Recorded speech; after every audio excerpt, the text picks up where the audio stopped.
নমস্কার বন্ধুরা, কেমন আছেন আপনারা? বড়দেরকে প্রণাম ও ছোটদেরকে ভালোবাসা জানিয়ে আজকের ব্লগটি শুরু করছি। ৮টা মতো বাজে, আর এই সবে ছেলে আর তার বাবা নিজের স্কুলের জন্য রওনা হলো। আর মেয়েটাও দেখছি আজ এই সকালবেলায় উঠে গেছে। এমনি সময় তো ঘড়ির কাঁটায় ৯টা না বাজলে বাবু আবার বিছানা ছাড়ে না। আর আজ দেখি উঠে আমার কাছে না এসে ওর আন্টির কোলে চেপে বসেছে। তো বেশ ভালোই হয়েছে। এই আমার আবার হাতে তো আর ২-৪ দিনের মতোই ছুটিটা আছে, তারপরে তো আমাকেও আবার নিজের মতো কাজে বেরোতে হবে। আর ওর এই আন্টি কদিন ছুটি কাটিয়ে এসেছে, তো দেখছি মেয়েটা বেশ ওর আন্টির পেছনেই ঘুরঘুর করে বেড়াচ্ছে। যাক, ভালো হলো, নইলে আমি কাজে বেরোনোর সময় আবার খুব অসুবিধা করবে জানেন। ওই আবার কান্নাকাটি, মা কেন চলে যাচ্ছে। এই কয়দিন ছুটিতে মেয়ের আবার অভ্যাসটা খারাপ হয়ে যাচ্ছে কিনা সেটাই আমার একটু ভয় ছিল। ওই আমার মতো যারা বাচ্চাকে ঘরে রেখে কাজে বেরোন, সেই মায়েরা কিন্তু আমার মনের অবস্থাটা খুব ভালোভাবে বুঝতে পারছেন। আর মেয়ে ওদিকে কিন্তু খেলায় ভালোই ব্যস্ত হয়ে পড়েছে, আর এদিকে কিন্তু আমি পুরো করছি ছেলের একটি বায়না। ওই যে সকালবেলা স্কুলে গেছে পরীক্ষা দিতে, আর এদিকে আমাকে বলে গেছে, মা আমার জন্য কিন্তু বিকেলে একটা ভালো স্ন্যাক্স তৈরি করে রেখে দেবে। তো ভাবছিলাম কি তৈরি করব। ওই কালকে একটু মেদু বড়া তৈরি করেছিলাম, তার কিছুটা ব্যাটার ফ্রিজে ছিল।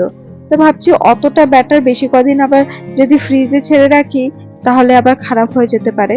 তো ভাবছি ওটা দিয়ে একটু দই বড়া তৈরি করে নেব। ওই যেমনটা আমরা কলার বড়া তৈরি করে থাকি ঠিক তেমন আকারেই করে নিয়েছি, শুধু একটু সাইজে বড় করেছি। বেশ মুচমুচে হয় জানেন খেতে, অমনটাও খাওয়া যায় চায়ের সঙ্গে। কিন্তু অনেকদিন থেকে না আমার ওই দই বড়াটা খেতে খুব ইচ্ছে করছিল। আর দই বড়াটা করে নেওয়াও কিন্তু খুবই সহজ। ওই একটু হালকা উষ্ণ গরম জলে একটু বিট নুন, আর একটু খুবই জরুরি উপকরণ ভাজা জোয়ান গুঁড়ো আর একটু হিং দিয়ে এই বড়াগুলোকে একটু ভিজিয়ে রেখে দিতে হবে। এই জোয়ান গুঁড়ো দেওয়ার ফলে কি হয় জানেন, একটি অদ্ভুত সুন্দর গন্ধ এই দই বড়া থেকে আসে, আর খুব ভালোও থাকে অনেকদিন। তারপর নিশ্চিন্তে ফ্রিজে সপ্তাহ ২-১-এর জন্য রেখে দিতে পারেন জানেন। ওই একটু যখন একটু টক টক খাওয়ার ইচ্ছে হয় তখন একটু টক দই, আর উপর থেকে টক ঝাল মিষ্টি তেঁতুলের চাটনি, আর একটু ধনেপাতা কুচি আর ঝুরি ভাজা দিয়ে পরিবেশন করি।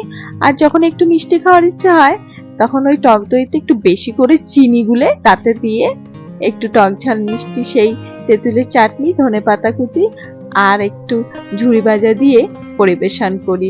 যা কিছু সময় বড়াগুলো একটু ভেজানো থাকুক, আমি একটু দেখি ওদিকে মেয়ে আবার কি করছে। অনেকক্ষণ মেয়ের থেকে দূরে রয়েছি।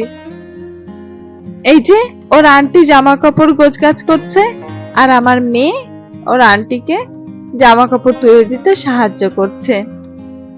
এই মুহূর্তটা আমি আর এই ৪ দিন পর থেকে আমার মেয়ের সঙ্গে পাবো না। ওই সকালবেলাটা দেখে যাব ঘুমোচ্ছে, আর সেই বিকেল ৩টের সময় এসে দেখবো সেই দুপুরের ঘুমটা ঘুমোচ্ছে। আর সেই তো ৪টে ৪:৩০ সময় থেকে ওর সঙ্গে আমি সময় কাটানোর সুযোগটা পাবো। তো এই সময়টা আমি খুব ওই সময় মিস করব। আর দেখেছেন চোখে আবার একটা চশমা পরে নিয়েছে, কিন্তু এই ৭ সকালে উঠেই ওর এই কাণ্ড কারখানাগুলো দেখতে আমার বেশ আনন্দ লাগে। তো এই কদিন তো যে আমি এত সুন্দর মুহূর্ত ওর সঙ্গে কাটিয়েছি, সেই মুহূর্তটা যে আমি কি বলে প্রকাশ করব আমার কাছে কোনো ভাষা নেই। সেই আবার যখন ৪ দিন পর কাজে যাব তখন আমারও সেই আবার কাজে মন বসাতে ২-৪ দিন একটু কষ্ট হবে। ওই বারবার মেয়েটার কথা খুব মনে পড়বে। এই ছেলেটাও যখন ছোট ছিল তখন আমার ওই কাজে গেলে পরে বারবার ওই ছেলেটার দিকে মন টানতো। এই একটু বড় হওয়ার পরে যখন ছেলে স্কুলে যাওয়া শুরু করে তখন সেই কষ্টটা দূর হয়। এই কিন্তু আবার এই মেয়ে এসেছে তবে থেকে আবার ওই কাজে যবে থেকে যাই, কাজে মন যতটাই দিই না কেন ওই টানটা তো বাড়ির দিকে থেকেই যায়। তো যাকগে, এই ধরনের কথাগুলি বলে শুধু শুধু মন ভারী করব না। দই বড়াটার দিকেই মন দিই এখন আপাতত। তো একটু দই নিয়েছি, তাতে পরিমাণ মতো জল দিয়েছি, তাতে ক চামচ গুঁড়ো চিনি দিয়েছি, ভালোভাবে ফেটে তাতে একটু বিট নুন দিলাম, আর তার মধ্যে এখন বড়াগুলো দিয়ে দিচ্ছি।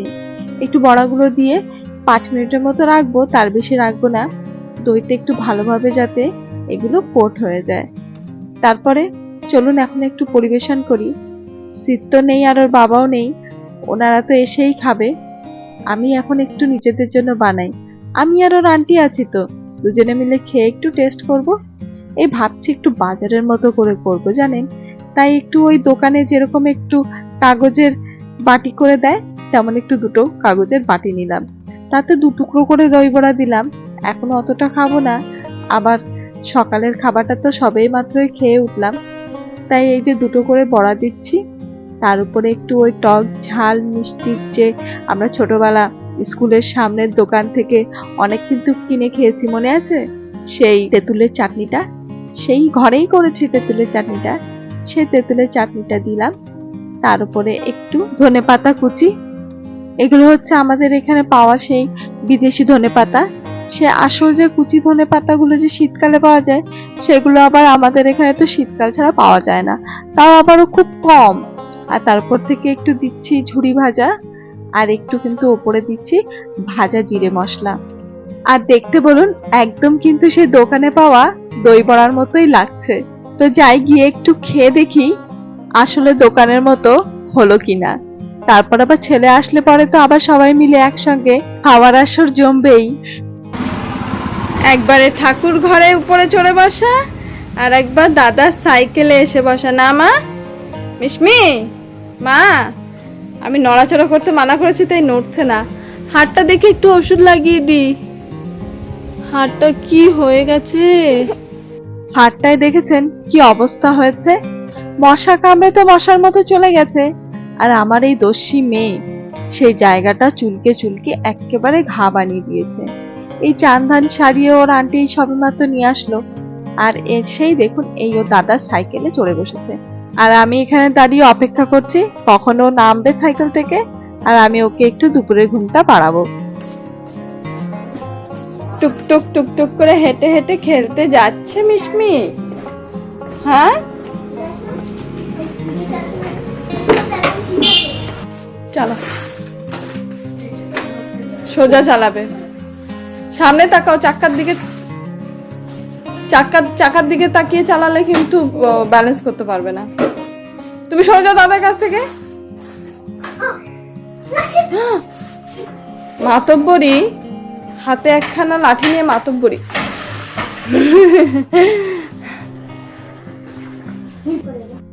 আর এখন বিকেল 4:30 মতো বাজে, আর ওর দাদা তো প্রায় ওই 3টের দিকে স্কুল থেকে ফেরত এসে গেছে। আর এই বিকেল বেলার সময়টা তো এই 2 ভাই বোন মিলে এই বারান্দাটা খেলে, আর আমি এই বারান্দায় দাঁড়িয়ে দাঁড়িয়ে এই সুন্দর মনোরম দৃশ্যটার আনন্দ নিই। হ্যাঁ, তোমার সাইকেল কোথায় মিশমি? দাঁড়া, ওকে ওর সাইকেল কোথায়? তোমার সাইকেল দেখাও তো। ওর কাছে তো এই দাদা সাইকেল ধরে না, ওর কাছে তোর এটা সাইকেলই না। কোথায়? তুমি তোমার একজন নিজের সাইকেল চালাচ্ছে। আরে বাবা, এইভাবে চালাতে হয় সাইকেল? এইভাবে সাইকেল চালাতে হয়? তাই মা, আমি তো জানতাম না এইভাবে সাইকেল চালাতে হয়। মা, নিচে লাল পিঁপড়ে রয়েছে। ইয়া গো ম্যান, বাবা ওই যে এসে গেছে আরেকজন খেলার সাথী। কি রাজ, তুমি কোথায় যাচ্ছ? বকা দেবে তোমাকে। ওই অমনি ঢুকে গেল অন্যের বাড়িতে, না জিজ্ঞেস করে বকবে তোমাকে। এদিকে এসো, চলে এসো, চলে এসো। हम लेवल 6 पार करते थे ना। ये जो कल गेम खेलते थे वो खेले वही खेलते।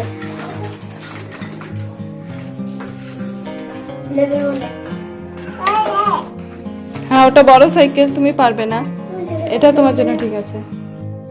এই যে 3 জনের জন্য 3টে প্লেট তৈরি করলাম, যাই ছেলেটাকে দিয়ে এখন গিয়ে দেখি কি বলে। আবার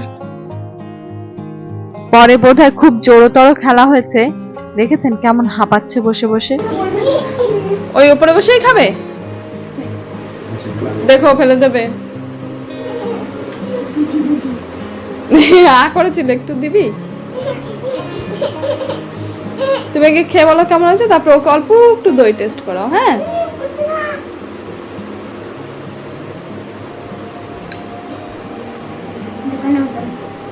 দোকানের মতো। বোনকে অল্প একটু দাও, অল্পে। একটু ঠান্ডা রয়েছে। ও কিছু হবে না, বেশি নেই, অনেকক্ষণ আগেই বের করেছে।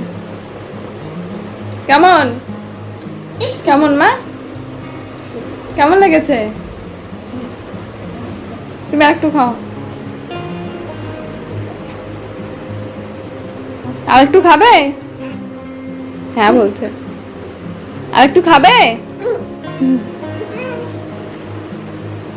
দই চাচ্ছে, মানে বড়া চাচ্ছে।